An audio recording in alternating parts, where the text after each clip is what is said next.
Bonjour à toutes, à tous. J'espère que vous m'entendez.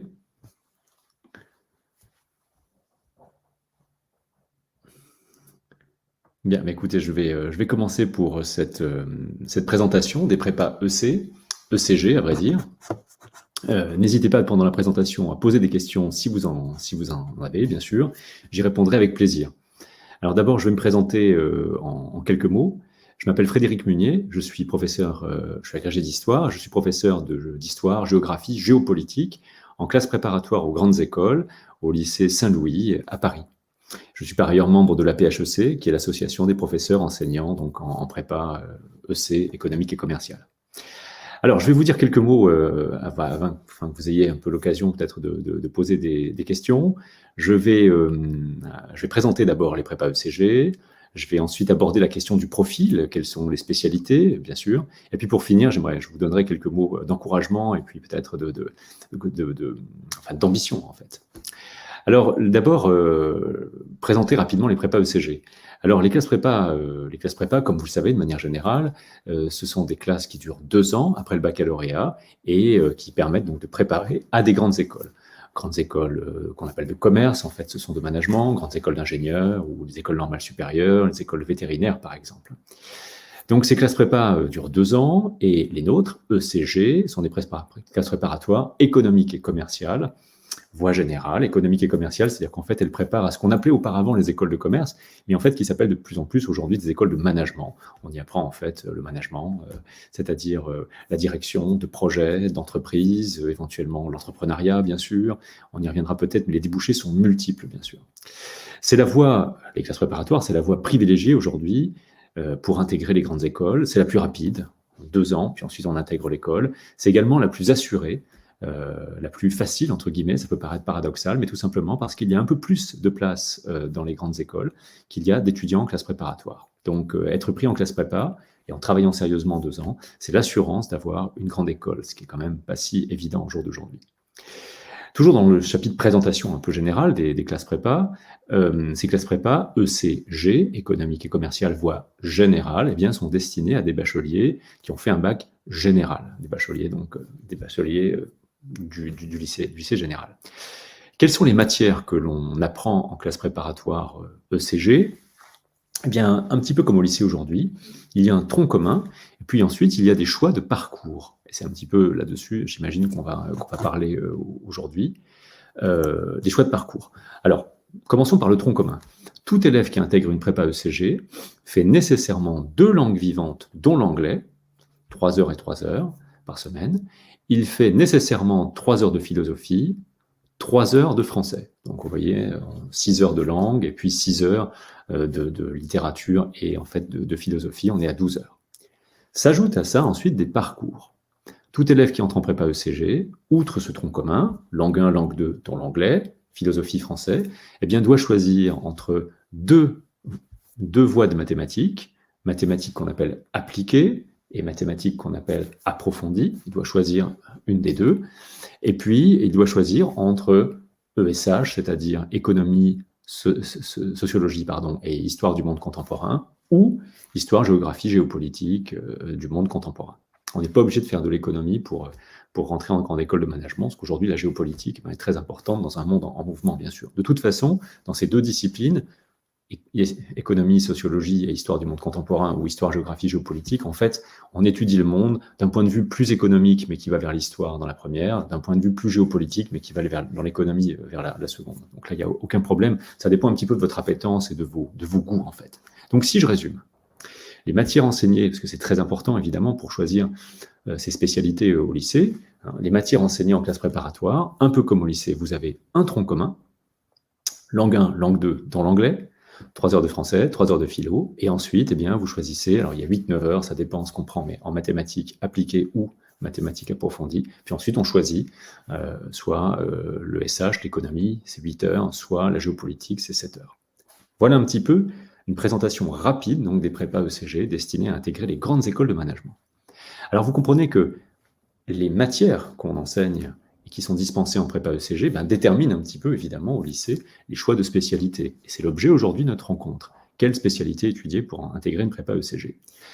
Alors, au fond, j'aimerais tout petit peu préciser autre chose avant de rentrer là-dedans, c'est souvent on nous demande quand on est professeur quels sont les profils que l'on recherche. Alors il ne faut pas vous auto-censurer. Il y a des prépas pour tous les niveaux. Évidemment, on recherche des gens qui étaient plutôt complets dans ce panel de matières, hein, en langue, en français, en philo, donc qui savent écrire, en économie ou en histoire, et puis en mathématiques. Néanmoins, on ne demande pas 18 de moyenne, bien sûr, et on peut rentrer avec une mention assez bien dans une prépa. Évidemment, il y a une variété de niveaux de classe préparatoire, et toutes préparent, et toutes vont vous permettre de en quelque sorte, maximiser votre potentiel ou de réaliser votre potentiel en vous faisant beaucoup progresser en 2 ans. Et c'est une raison d'ailleurs pour laquelle les jeunes qui entrent en classe préparatoire obtiennent à 95% un bac plus 5. Rentrer en prépa, c'est l'assurance, la quasi-assurance d'avoir un bac plus 5, 95%. Et encore une fois, comme il y a plus de place dans les grandes écoles de management qu'en classe préparatoire, rentrer en prépa et travailler sérieusement pendant 2 ans, c'est l'assurance d'avoir une école. Donc vous voyez, il ne faut pas vous auto-censurer. On demande des profils de terminale assez complets, d'élèves sérieux, qui ont envie de travailler, qui ont envie également de réfléchir. Les classes préparatoires, on apprend énormément de choses. Ce sont beaucoup de savoirs qui vont vous guider pour le reste de votre vie. Partant de là, quelle est la condition? Quelles sont les spécialités étudiées pour entrer en prépa ECG? Et en fait, c'est assez simple. Il n'y a pas de spécialité requise. Il faut simplement ne pas avoir abandonné les maths en première. Vous pouvez avoir fait des maths complémentaires ou des maths, c'est l'aspect maths, ou évidemment les maths experts, bien sûr. Il faut simplement ne pas avoir abandonné les maths en première. Pourquoi? Parce que dans votre tronc commun de lycée, vous avez les 2 langues, vous avez l'anglais, vous avez les 2 langues, bien sûr, vous avez l'histoire qui est dans le tronc commun, le français et la philosophie. Donc en fait, le tronc commun de la classe préparatoire, c'est le même tronc commun que celui que vous avez au lycée. Ce qui s'ajoute en classe préparatoire, vous avez le choix donc en faire des maths approfondies ou des maths appliquées. Et là, il faut donc avoir conservé les mathématiques. Et en outre, vous avez le choix entre faire de l'économie ou de la géopolitique, et vous n'êtes pas obligé d'avoir suivi ces spécialités au lycée. On considère en classe prépa que dans ces domaines-là, eh bien, vous entrez dans le supérieur et vous commencez les choses sérieuses à ce moment-là. Alors évidemment, si vous avez fait de l'économie avant, ou si vous avez fait l'histoire, géographie, géopolitique, sciences politiques, c'est très bien, bien sûr. Mais c'est aussi intéressant pour nous, les professeurs, d'avoir des profils variés, des gens qui ont fait de la littérature, des arts, de l'ingénierie, parce que vous aurez de l'informatique en classe prépa. Donc vous voyez, au fond, ce qu'on demande, c'est simplement, entre guillemets, ne pas avoir abandonné les mathématiques. Et ensuite, selon votre choix, vous choisirez donc économie ou géopolitique, puis selon peut-être vos appétences ou vos niveaux, vous choisirez les maths appliquées, qui sont peut-être un peu plus faciles, puis les maths approfondies, qui sont un peu plus exigeantes. Mais les meilleures écoles vont mettre l'accent sur les maths approfondies. Pourquoi? Parce qu'aujourd'hui, on a besoin de gens qui aient une bonne capacité en mathématiques, notamment pour manipuler les algorithmes. L'intelligence artificielle est extrêmement importante, et les écoles aujourd'hui recherchent de plus en plus ce qu'elles appellent des profils hybridés, c'est-à-dire des gens capables d'exceller dans la discipline du management. Alors bien sûr, ça va être la comptabilité, la stratégie, par exemple, des choses comme ça, l'économie. Et puis de l'autre côté, qui auront également des compétences au moins qualitatives en termes d'IA, d'intelligence artificielle. Voilà pourquoi donc les maths sont requis. Donc mon conseil, si vous voulez, pour les spécialités, encore une fois, n'abandonnez pas les maths en première, que vous fassiez des complémentaires. Si vous faites maths complémentaires, il faudra plutôt choisir maths appliquées. Si vous faites l'aspect maths, en fonction de vos appétences, vous pourrez choisir maths appliquées ou maths approfondies. Et si vous êtes en expert, les maths approfondies s'imposent, bien sûr. Sachant encore une fois que les très grandes écoles vont coefficienter assez fortement les maths approfondies, parce qu'elles veulent des matheux, en fait. Alors pour finir, et avant peut-être que vous puissiez me poser des questions, j'aimerais vous dire quelques petites choses pour finir.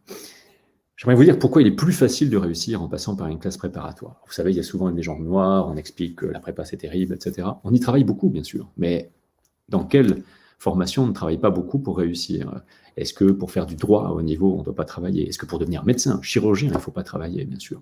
Donc il y a un moment donné, si vous voulez, dans les études supérieures, où il faut en quelque sorte maximiser l'effort pour avoir derrière, évidemment, les meilleurs horizons. Et ces 2 années après le baccalauréat sont le moment où vous allez vraiment vous former et vous forger, bien sûr. Plus on vieillit, plus c'est difficile de revenir sur ces questions-là. En revanche, les 2 années de prépa sont le socle sur lequel vous allez bâtir vos études supérieures, puis une large partie de votre vie, en fait, parce que vous allez apprendre à travailler, à jongler entre les exigences. Vous allez apprendre un très grand nombre de matières. Vous allez même en quelque sorte, les hybrider vous-même, fusionner, vous allez avoir un fourmillement d'idées et de connaissances, vous allez bien augmenter votre niveau en langue étrangère, bien sûr, acquérir des connaissances solides, variées, qui vont notamment faire votre deuxième partie de carrière. En deuxième partie de carrière, on ne prend pas seulement des gens qui étaient majors en finance ou autres, on prend des gens qui ont en quelque sorte une large culture générale, bien sûr, qui leur permet de voir un petit peu plus loin, de sortir de la boîte, comme on dit en anglais, de penser out of the box. Pourquoi c'est plus réussi? Pourquoi c'est plus facile aussi de réussir en passant par la prépa? Parce que je vous le disais, eh bien, entrer en prépa, c'est la quasi-certitude d'avoir une école, c'est 95% de chance d'avoir un bac plus 5. Et pourquoi? Mais pour des raisons assez simples. C'est plus facile de réussir quand on est dans une classe d'une quarantaine d'élèves. C'est plus facile de réussir, par exemple, lorsqu'on est connu par ses professeurs et qu'on a un rapport, on les voit pendant 30 semaines, donc on a un rapport très direct, on peut aller les voir, discuter, demander des conseils. C'est plus facile de réussir aussi lorsqu'on est en solidarité, et en classe prépa, on n'est pas en compétition les uns avec les autres. Les élèves forment des trinômes, des groupes de 3, où ils passent chaque semaine 1 ou 2 calls, ce sont des entraînements oraux, avec leurs professeurs. Ça veut dire que toutes les semaines, ils ont un feedback. Ça les oblige à travailler, d'une part, et puis ils ont un feedback par leur professeur ou par un colleur qui leur donne des conseils, qui leur permet de progresser. Puis c'est plus facile aussi de réussir lorsqu'on a un objectif court, parce qu'après tout, la classe prépa, ça dure 1 an et demi. La première année et la deuxième année est assez courte, puis on arrive tout de suite au concours. Donc l'objectif est précis, si vous voulez. Puis c'est plus facile de réussir lorsqu'on est challengé, lorsqu'il y a une ambiance qui est très porteuse, bien sûr. Donc ça, ce sont des atouts extrêmement forts qui expliquent d'ailleurs que le système soit très vertueux. Il y a très peu d'élèves en fait qui démissionnent. On n'est pas du tout sur les effectifs de l'université où vous savez qu'à l'université, 70% des étudiants n'ont pas un bac 3 en 3 ans, n'ont pas de licence en 3 ans. En prépa, on est sur des taux de réussite qui sont très très forts. C'est un système assez vertueux. Alors mon conseil avant de répondre aux questions, eh bien, c'est soyez ambitieux, ne vous auto-censurez pas. Quand vous remplirez Parcoursup, eh bien, une prépa répondra, parce qu'il y a des prépas pour tous les niveaux. Donc surtout, n'ayez pas peur, vous aurez une formation qui sera un socle très très solide pour le reste de votre scolarité, et puis partant pour le reste un peu de votre vie. Voilà. Alors, il y a quelques questions déjà. Si on n'a pas forcément choisi les bonnes spécialités, comment se préparer au mieux pour réussir en prépa éco? Alors, économique et commercial, encore une fois. Donc, la prépa éco, finalement, c'est un mot qui vient du passé, je vous disais, parce qu'on n'est pas obligé de faire de l'éco pour y aller. On peut faire de l'économie, bien sûr, ou de la géopolitique, mais des maths en tout cas.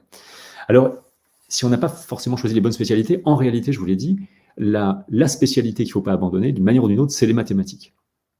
Mais même si vous l'avez abandonné, vous pouvez faire des maths complémentaires. Il ne faut pas avoir abandonné les maths en première et en terminale. C'est la condition sine qua non. Donc, voilà, c'est tout ce que je peux vous dire là-dessus. Vous savez qu'on est un petit peu, avec la réforme, on est dans quelque chose d'un peu particulier, parce que la réforme permet de ne plus faire de mathématiques. Or, et c'est le paradoxe, on n'a jamais eu besoin autant de matheux. Regardez le monde dans lequel on entre, ce sont des technologies partout, ce sont des applications sur le téléphone, c'est du big data partout. On arrive à ce paradoxe aujourd'hui que le système peut inciter à quitter les mathématiques alors qu'on en a besoin. Donc ça, c'est malheureux, bien sûr. Comment intégrer une CPGE? Quelles sont les conditions d'admission? Eh bien, pour les intégrer, vous irez sur Parcoursup.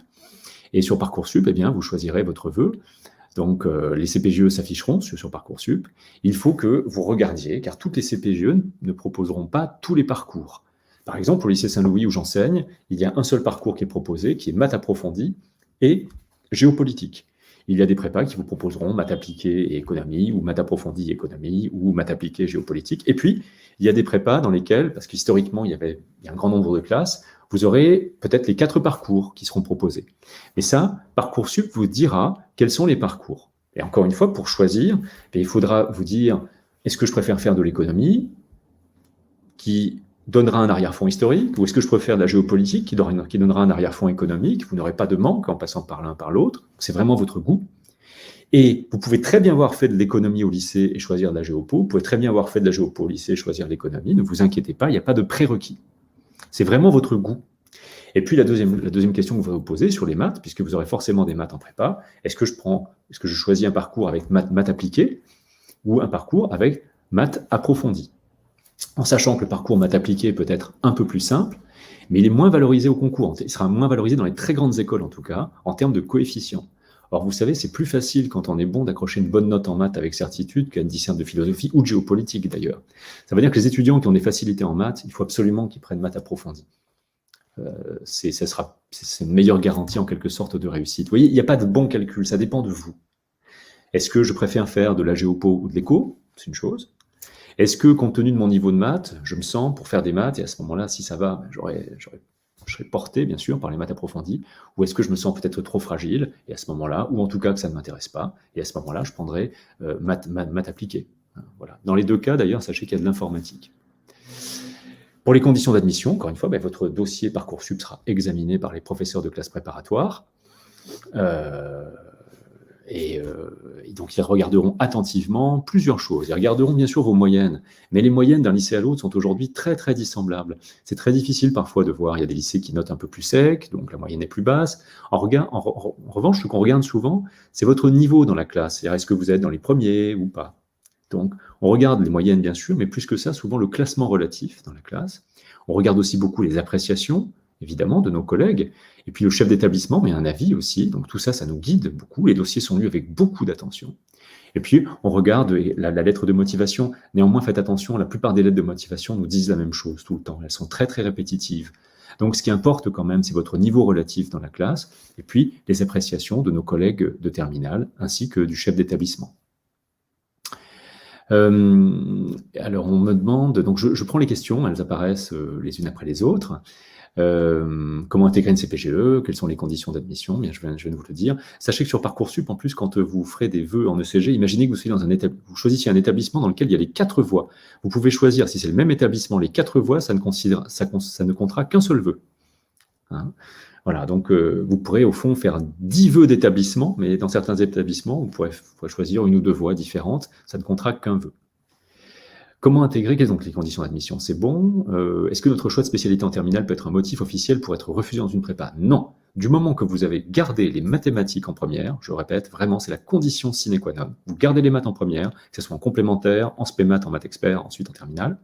Du moment que vous avez gardé ça, on ne peut pas vous refuser parce que vous avez fait de la littérature ou des arts ou des sciences de l'ingénieur. Enfin, pas du tout. Au contraire, les prépas ECG, n'oubliez pas le but des prépas et des écoles derrière. Les écoles, elles veulent des gens qui fassent des ressources humaines. Elles veulent des gens qui fassent de la finance ou du marketing. Elles vont vous former en droit, si vous le souhaitez. Elles vont vous former en ingénieur, si vous le souhaitez.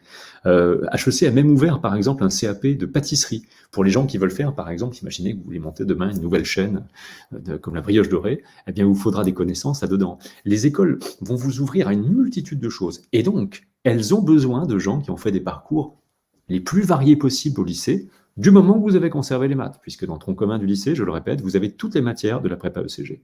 Langue 1, langue 2, français, philo, histoire. Pas de problème.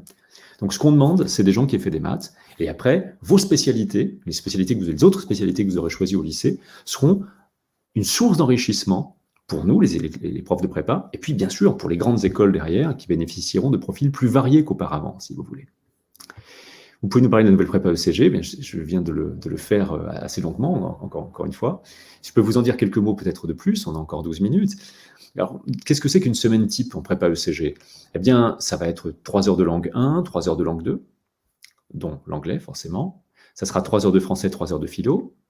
Et puis ensuite, en fonction des parcours que vous avez choisis, soit 7 heures de géopolitique ou 8 heures d'économie, il faut choisir, on a choisi l'un ou l'autre, soit 8 heures de mathématiques appliquées et 9 heures de mathématiques approfondies, avec des TD. Donc vous voyez, les couplages, c'est à peu près au même niveau en horaire. Donc ça vous fait une trentaine d'heures à peu près d'heures de cours dans la semaine. Ajoutez à ça, en général, 2 cols par semaine, donc ce sont des entraînements oraux. Vous allez par trinôme, vous n'êtes pas seul. Hein. Le trinôme, c'est vraiment une force, parce qu'on est avec des copains toute l'année, les gens se sont choisis, on va ensemble faire une colle de maths, on va ensemble faire une colle de langue, le professeur fait une reprise derrière, et donc vous avez une évaluation qui permet de vous accrocher, et vous voyez de ne pas avoir, comme parfois dans certaines universités, des premiers partiels en février de la première année pour vous rendre compte que c'est un peu compliqué. En fait, très très vite, vous êtes pris en main, le système vous guide, hein, et en fait, il vous fait faire des efforts, mais il vous porte dans ces efforts. Il ne vous laisse pas seul face à ça, bien sûr. Donc vous voyez, cette semaine type, c'est une trentaine d'heures de cours, c'est 2 cols, et puis effectivement beaucoup de travail personnel. Et plus tard, vous ambitionnez, quand vous passez par les classes préparatoires et les grandes écoles, des jobs dans lesquels il y aura beaucoup de travail, bien sûr, mais avec derrière des horizons, des possibilités, des rémunérations aussi qui sont importantes. Hein. Beaucoup de mes élèves gagnent à la sortie un salaire de professeur engagé de fin de carrière, hein, à 24 ou 25 ans, c'est spectaculaire, bien sûr. Pour intégrer Sciences Po après la prépa, devons-nous prendre maths? Alors, Sciences Po, on ne peut pas intégrer Sciences Po par la prépa. Les classes prépa ECG préparent aux grandes écoles de management. Mais beaucoup d'écoles de management ont des partenariats avec Sciences Po. Et j'ai un grand nombre d'étudiants, moi, qui ont fait, par exemple, 2 ans de prépa, puis ensuite les 3 ans d'école, hein, bac plus 5. En fait, l'école elle dure 4 ans, en fait, car vous faites 3 ans d'école, puis il y a 1 an, forcément, de stage. Voilà, donc en fait, vous avez une scolarité de 2 ans de prépa et 4 ans derrière, mais dans ces 4 ans, il y a 1 année de stage et 3 ans d'école, si vous voulez. Donc vous sortez avec énormément de bagages. C'est pour ça que l'employabilité est très forte. Quand on a fait une grande école, il n'y a quasiment pas de chômage. Hein. En général, beaucoup d'étudiants trouvent un job immédiatement à la sortie, si vous voulez. Et alors, certains veulent se spécialiser dans des domaines publics, et il leur arrive de faire une dernière année de spécialisation à Sciences Po. Alors, il y a plusieurs Sciences Po. Il y a Sciences Po Paris, bien sûr. Il y a des accords entre les très grandes écoles, entre HEC et Sciences Po Paris, par exemple. Mais beaucoup de grandes écoles ont également des accords. Par exemple, la grande école de Lyon, l'EM Lyon, a des accords avec Sciences Po Lyon. Schema Business School a un accord avec Sciences Po Aix, l'EDEC à Lille a des accords avec Sciences Po Lille, etc. Donc ce sont des possibilités de faire une année de complément. Et il y a même des grandes écoles qui vous proposent d'avoir le double diplôme, c'est-à-dire de faire la grande école et en même temps de faire Sciences Po, et vous sortez doublement diplômé. Mais encore une fois, le but de la classe préparatoire ECG, c'est de vous faire intégrer les grandes écoles de management. Et pas directement Sciences Po. Si vous voulez faire Sciences Po tout de suite après le baccalauréat, ben pour ça, il faut faire les démarches pour, si vous voulez. La spécialité anglais n'est pas forcément une spécialité à choisir, valoriser. Vous pouvez faire la spécialité anglais, ça, c'est pas du tout un problème. Ce qui compte, c'est même bien, parce que vous aurez des points forts en langue. Et les langues ont des forts coefficients parce qu'elles sont évaluées à l'écrit des grandes écoles et aux oraux. Donc avoir un point très fort en langue, c'est intéressant. Si, encore une fois, vous n'avez pas abandonné les mathématiques, il faut avoir fait des maths. Pouvez-vous nous donner la moyenne au bac des intégrés à Saint-Louis? Je ne sais pas. Je crois qu'on a quasiment que des mentions très bien, nous. Mais on est une prépa de la montagne Sainte-Geneviève, donc on a presque tous nos étudiants ont eu mention très bien au baccalauréat. Et puis ils visent les très très grandes écoles, bien sûr. Mais encore une fois, je vais vous dire quelque chose qui est vraiment important, ce que vous ayez en tête. Au niveau mondial, le Graal, le truc absolu des grandes écoles, c'est d'avoir ce qu'on appelle la triple accréditation. Les plus grandes écoles de management au monde ont ce qu'on appelle la triple accréditation. Ça veut dire que leurs diplômes sont reconnus partout dans le monde. Partout. Alors, ça porte des noms barbares, c'est l'accréditation, EMBA, EQUIS, etc. La triple accréditation. Dans le monde, il y a 1% des business schools, des écoles de management, 1% dans le monde qui ont la triple accréditation. Les 20 premières écoles françaises l'ont. Ça veut dire que quand vous êtes en prépa, vous intégrerez une école qui a la triple accréditation. Ça veut dire que quand vous êtes en prépa, vous intégrerez une école qui sera une rupture de destin pour vous, qui va changer votre vie, qui va vous apprendre énormément de choses, qui va vous faire des stages en France, à l'étranger, qui va vous permettre de fonder une start-up si vous voulez, qui va vous permettre de rentrer dans des cabinets d'affaires, qui va vous permettre de faire du conseil, de la stratégie, du management, du marketing, etc. etc. Donc si vous voulez, évidemment, les étudiants qui rentrent à Saint-Louis sont des lycéens qui étaient très forts, mais encore une fois, il y a différents niveaux de prépa pour différents niveaux d'école, et toutes ces écoles vont vous former et vous potentialiser en fait au maximum. C'est ça que vous devez voir. C'est-à-dire que vous rentrez dans un cycle de 2 plus 3, 2 ans de prépa, 3 ans d'école, avec en plus l'année de stage dont je vous parlais, qui va vous permettre en quelque sorte de vous lancer, de vous mettre sur une rampe de lancement et de monter le plus haut possible. En plus, je vais vous dire quelque chose, il ne faut pas non plus diviniser les écoles. Moi, je m'aperçois que les étudiants qui entrent en grande école, au bout de 10 ans, quand ils ont 30 ans, on ne voit plus beaucoup l'école qu'ils ont fait avant, parce que vous avez des gens smart qui ont fait des écoles qui étaient un peu moins bien classées, mais qui sont très smart, qui sont bien débrouillés, ils ont eu des bons stages, etc. Et puis d'autres étudiants qui parfois ont réussi à 20 ans à intégrer une très très grande école, puis ma foi, qui n'ont pas toujours ensuite potentialisé ça au maximum. Donc, mettez un petit peu de côté les classements et puis essayez de voir en fait ce qui pourrait vous faire réussir, parce que c'est ça le plus important. Bonjour, pour travailler dans la finance, notamment dans la bourse, quel parcours suggérez-vous? École d'ingé, école de commerce, plutôt aujourd'hui l'école de commerce, l'école de management, dans la mesure où il y a des mathématiques et vraiment les masters finance, vous les trouverez plutôt dans les écoles de management. C'est un de leurs grands débouchés. Mon fils est en seconde, en première, il pensait choisir maths, géopolitique, SES. Finalement, les options SES, géopolitique sont peut-être redondantes. Il vaut mieux faire maths ou géopo ou maths et SES, effectivement. Je réponds à un parent d'élève là, en disant ça.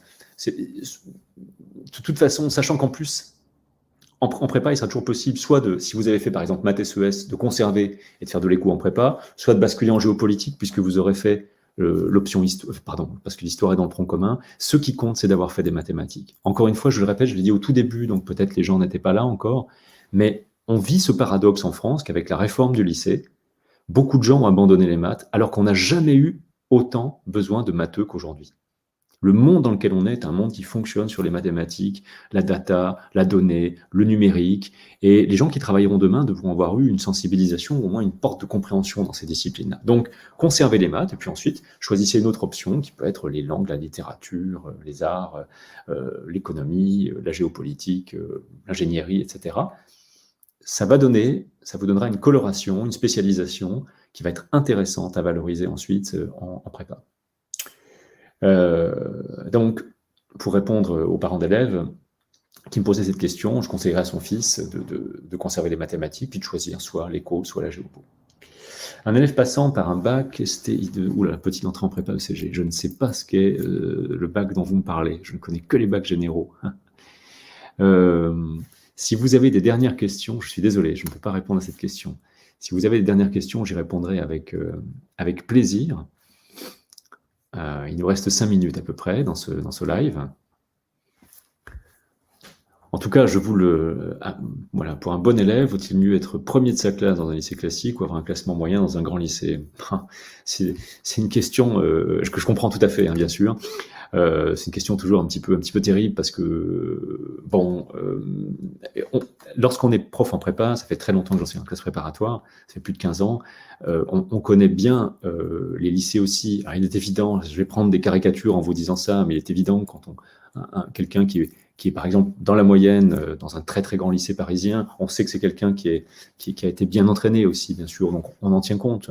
A contrario, nous on a pris au lycée Saint-Louis, par exemple, je me souviens une année, un élève qui venait d'un lycée rural de Normandie qu'on ne connaissait pas du tout, on ne connaissait pas ce lycée, il était premier de sa classe, on l'a pris, il a intégré HEC.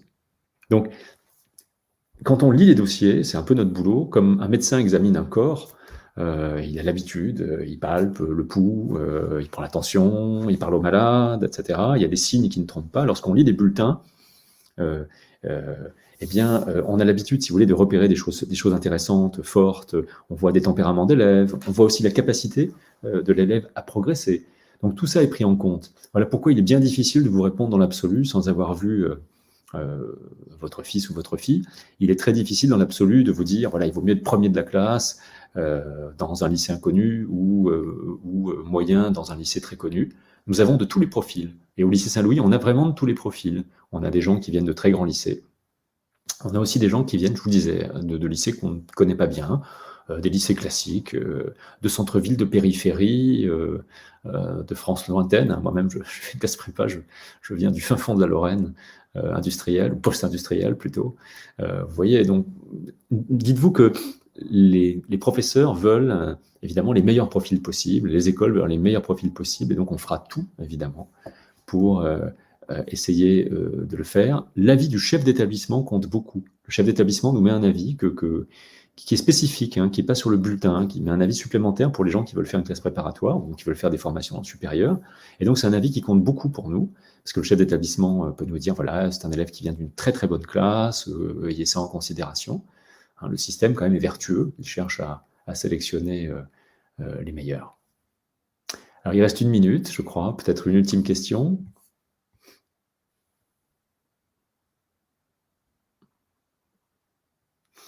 Alors écoutez, le live va s'achever. Simplement, encore une fois, si je vais aller à l'essentiel, n'hésitez pas à choisir une classe préparatoire. C'est une formation excellente, c'est un socle qui porte pour la vie, et c'est un socle qui fait réussir. Encore une fois, je vous le redis, 95% des jeunes qui entrent en prépa ont un bac+5, il y a plus de places en école qu'en classe préparatoire, et vous êtes drivé pendant 2 ans par des professeurs qui n'ont qu'une ambition, c'est votre réussite. Donc ne vous censurez pas et osez la prépa. Je vous souhaite une excellente journée à toutes et tous. Au revoir.